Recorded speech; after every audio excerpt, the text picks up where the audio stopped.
swordsmen who have managed to conquer half the world, the Rankandals. It is a family of illustrious swordsmen, where each has exceptional talent. Its members have become the unrivaled rulers of this world. The motto of the Rankandals was, "Fight, conquer, work," and a hero belonged to that family. Jean Rankandal, the youngest of the Rankandals. At the selection ceremony, the hero chose the family's sword of glory.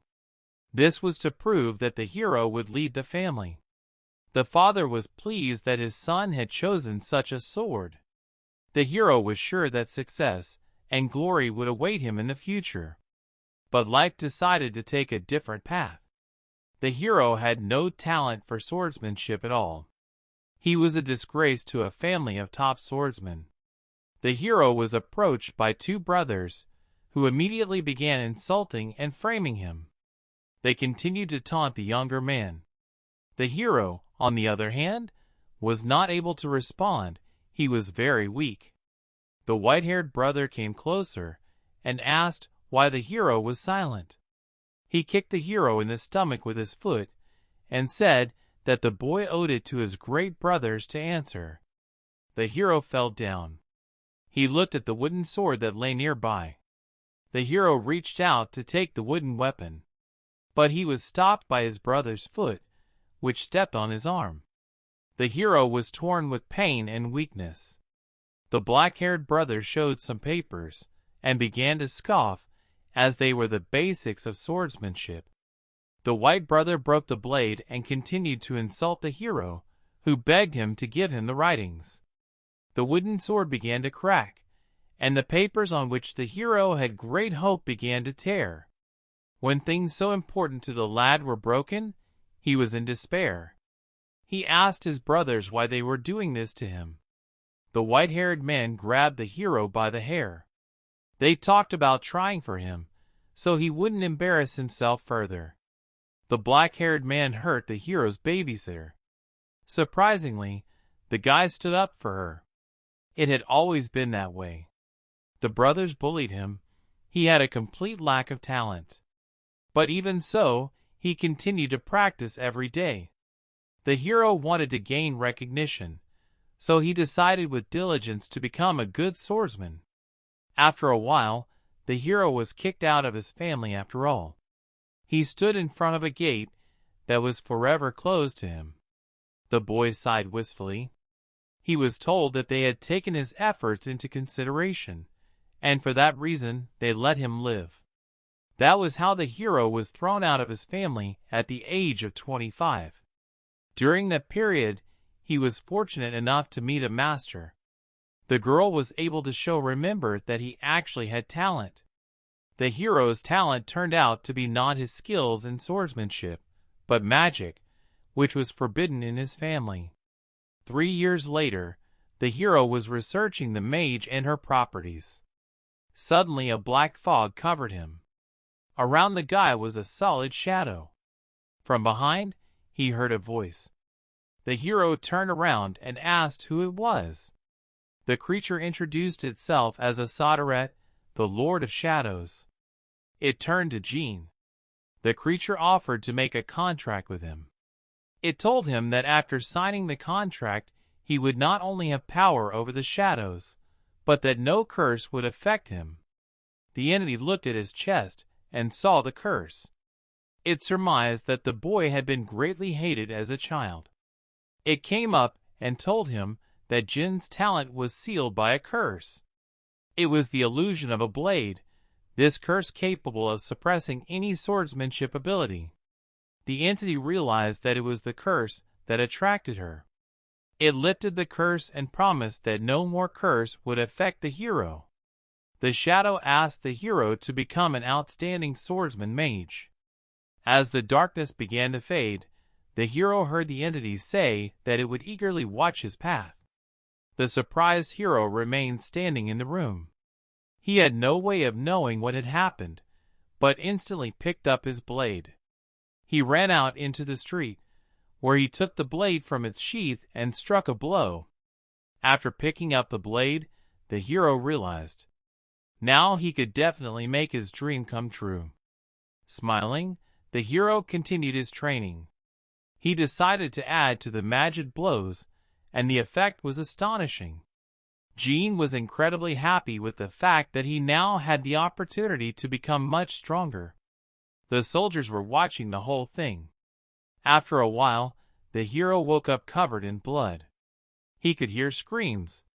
His body was wrapped in the bonds of the ruined building.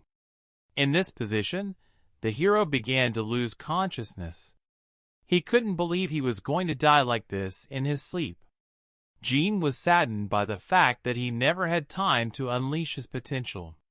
Suddenly the hero woke up in a bright place with green grass. All around him were members of the Rankalden family. He saw the sword standing in front of him, but could not understand what was happening, for he had just died. Jilly, who was his babysitter, told the boy to keep his head up. The hero saw the sword he had come to see in a past life. Barasada. This place was a ceremony of selection, for Jean was reborn and went back in time. He began to crawl toward the blade. He reflected on the fact that he was now only a year old. The boy reached for the sword. The family members immediately grinned as the hero chose the sword of the head of the family. Now the boy was determined to become the next head of this family. Some people couldn't believe it. Some were jealous and happy that the kid had taken the sword of the head of the family. It was announced that the ceremony was over and the youngest had chosen the Barasada. Orders were given to take the child to Tempest Castle. 6 years later, the Castle of the Storm. The hero tried to reach for the bookshelf. He failed because of his small stature. Reaching into the chair, the hero reflected on the fact that it had been 6 years since he had been in the past. The hero was able to reach for the book and kept thinking. He had 3 more years to stay in the castle. Holding the book in his hands, the guy thought about how bored he was. Hero heard a noise. He asked what happened as he saw the frightened maid. She reported a dead bird in his room. The hero wondered. He most likely knew who would do such a thing in the castle. The voices of the older brothers were heard. They were the same brothers who had mocked the hero in the past. Black said he was sorry that the servants had discovered their gift first. White confirmed his brother's words and expressed disappointment that the hero had not received his gift.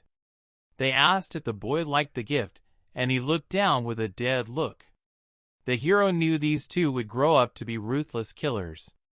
But now he thought of the fact that they were only 9 years old, though at that age they could kill a poor bird just to piss off their brother. The white one asked the hero not to roar, and the black one smiled. The hero did not respond in any way to the offenders. They continued to pester the hero. The hero almost said something. White asked to repeat what Jean said. He grabbed the hero by the shoulder and was intent on punching him right in the face. Much to his disappointment, though, his blow missed its target. The hero caught it with his hand. His brother's face immediately changed. He even seemed a little scared. Jean ordered the white man to shut up, after which he struck a hard blow right on his brother's jaw. He immediately started to ask how he dared, but before he could finish, he got another punch. It didn't take him long to get another punch. The hero reminded his fist a little with energy. Now his patience burst. He landed an incredibly hard punch on his brother's stomach. Hero warned his brothers. He very emphatically advised them to stay out of his sight. The older one came in and asked him to explain what had happened. He asked why the hero did it. Jean said that the brothers were fighting with each other. The adult did not believe him. But the hero repeated his words. Under such pressure, the man had to accept the hero's words. The man intended to take the children to the doctor, but the hero stopped him. He asked him to carry his brothers and follow him. It was raining outside. The hero asked to leave the brothers outside under a tree. The man asked if the hero was sure of what he was doing. Jean, on the other hand, said with a very fierce look that the brothers needed to think about their behavior. The man dared not argue. The hero headed home, and the man followed him. He was deep in thought. He was very confused by the fact that Hero's power didn't look like an aura. Thinking back to that incident, he thought it might have been magic. If the man was right, the hero would be in great trouble. He intended to report to the head. He turned to the man. The knight asked to saddle the horse. The hero watched as the knight asked for a horse. Jean knew at once that the knight intended to report everything to his father. He knew that Khan was not just guarding them, he was also watching them. The hero pondered that if this man decided he possessed magic, he would not give up so easily. It was the energy of shadows that served as proof of his contract with the soldierate. Thanks to this power, the hero was able to understand. Even death cannot break their contract. Thanks to the fact that curses have no effect on the hero, his talent remains. Jean clenched his fist. In this life, he would not experience the shame as in the past. He was determined to change everything. Smiling, he realized that he would probably be meeting his father soon. At the same time, the knight had already finished his report. His father reflected on the fact that the younger one had beaten the twins. The head ordered the banner men to be assembled. He was determined to go to the younger one. Before he left, the man was reported that 7 ensigns and 200 knights had been summoned. This pleased the man. The older brothers and sisters of the hero would also go to meet him. Marie asked Brother Deef if he knew the reason they had all been summoned. The girl complained that she needed to beat the mages and not do it, but her brother wondered about the reason, and it wasn't likely to be the twins. He told her that the head had gone to the younger one. The girl at first didn't understand why the head would go to the younger brother, but after remembering what kind of sword he pulled out, she understood. They couldn't understand what their father was thinking. That couldn't be the only reason. Luna asked her kin to be quiet. The girl, on the other hand, thought about the fact that her father had personally decided to go and check on the younger man. It seemed to her that he was special in the eyes of the head. The servant told the hero that the head was coming. The hero understood that it was Khan who had told his father everything. The hero knew that the knight was stupid and probably just told everything he saw. Jean had already imagined the knight's report in his mind, something along the lines of the guy is strong, and his power is not like an aura or magic. And the head was probably on his way to assess the greatness of that power. The squad arrived at the site. Father entered the building. He ordered the twins to be brought to him from the threshold. They arrived and knelt before the head. The father asked for the reason for the quarrel with the hero. They looked at each other and began to accuse their brother of attacking them for no reason. They also mentioned that Jean had struck them down with an unknown force that was unlike an aura. Also, the little ones started talking about how the power was like magic, which was forbidden in their family. They continued to accuse, and the older ones looked at it with a very oasis-eyed look. The father stopped the brothers. He told them to remember one thing once and for all: this is no way for them to survive in the Rankandle family. The brothers became restless. The father ordered Jean to be brought in. The hero arrived on the spot and saw the twins leaving the place. Hero called his father the strongest and most indifferent man in the world. The head was the greatest hero and demigod. After his father became a knight, he was deprived of many emotions.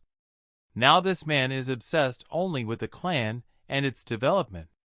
For such a man, someone without a talent for swordsmanship is just an empty space. But now the situation is different for the hero. In this life, he was determined to make everyone respect him. Jean walked into the room. His siblings stared at him intently. The hero got down on his knees and brought his master to him. The head asked why the son called him Lord and not Father. The hero began to explain, as there were brothers, sisters, and knights.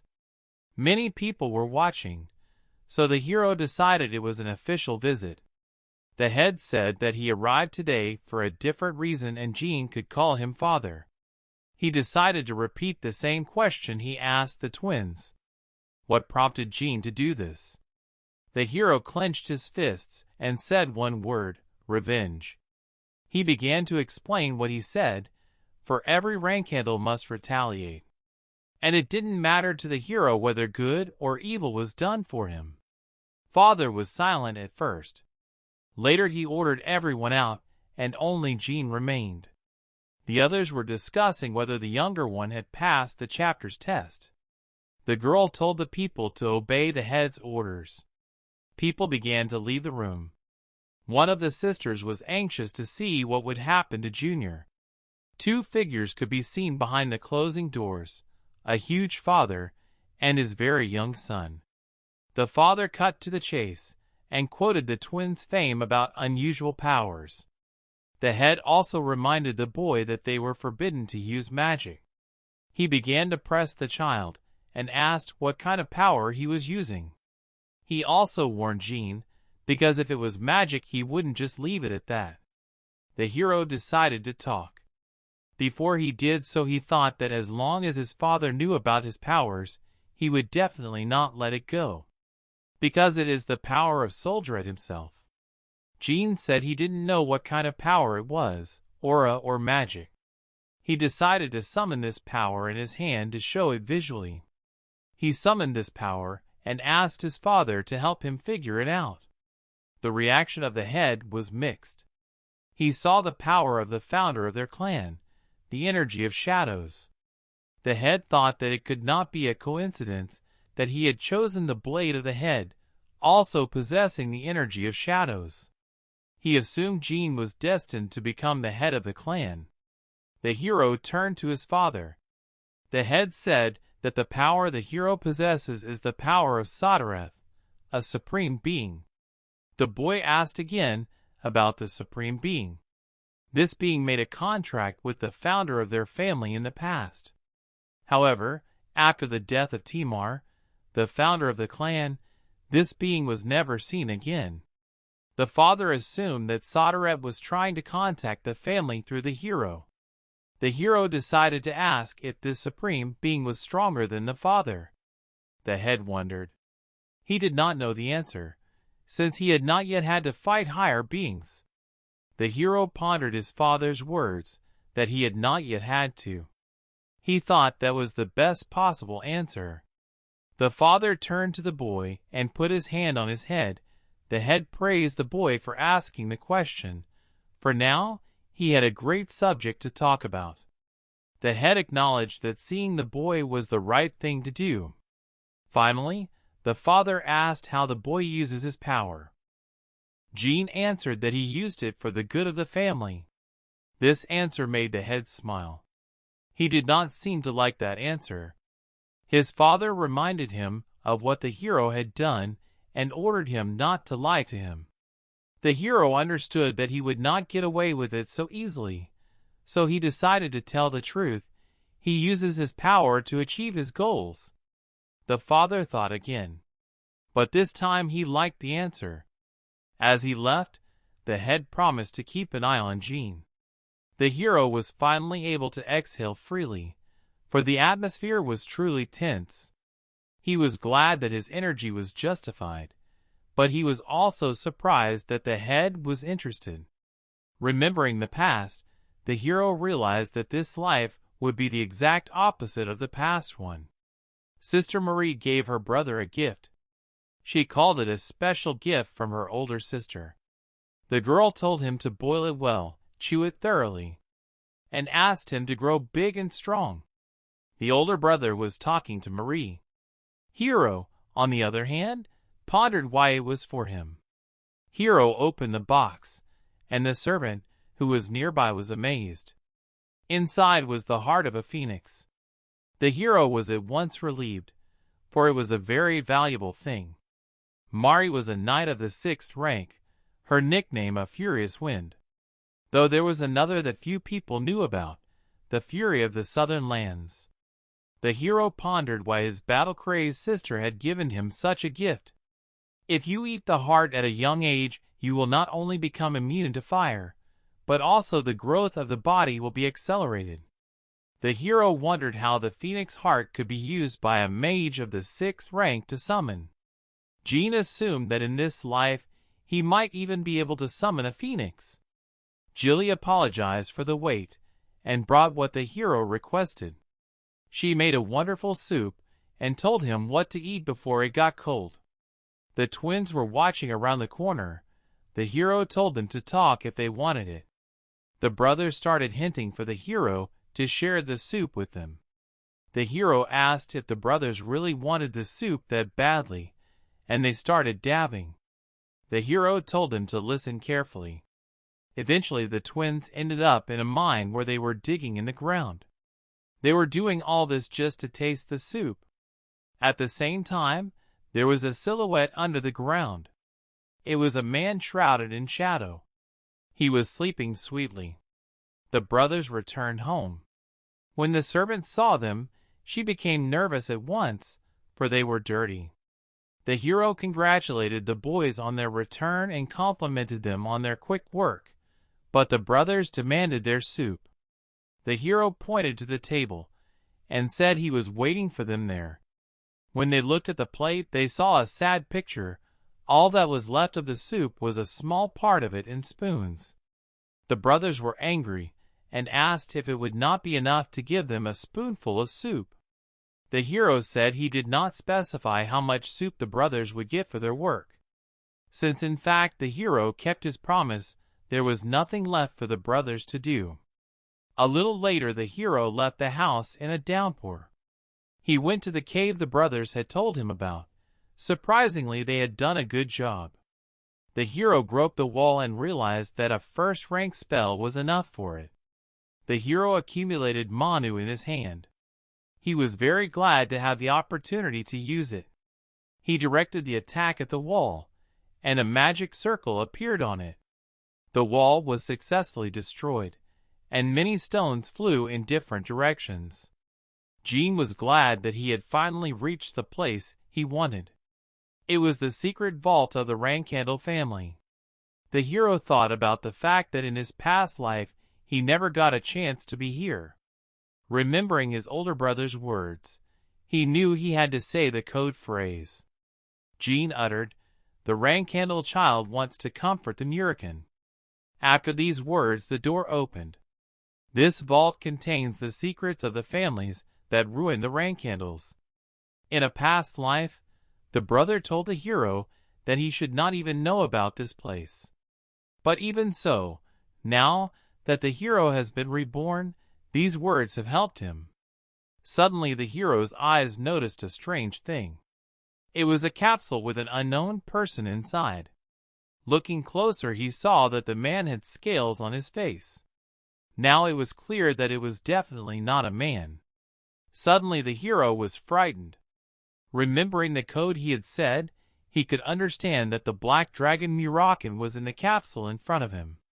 Jean remembered a story that said that the founder of their clan defeated a black dragon, after which it sank into eternal sleep. The hero thought about it, and decided to leave, as he was more interested in books that contained the secrets of many clans. While the hero was looking for books, the dragon moved his fingers. The hero entered the room. Finally, Jean was able to find the library. The boy decided to start with the other swordsman families. Reading the book, the hero thought the theory was too complicated, as for third-level magic. The hero was frustrated that he couldn't take all the books with him, since he could easily get caught. He was determined to rewrite the books so no one would suspect him. So time passed, the hero copied, went home and read. Later he would go back to rewrite the books.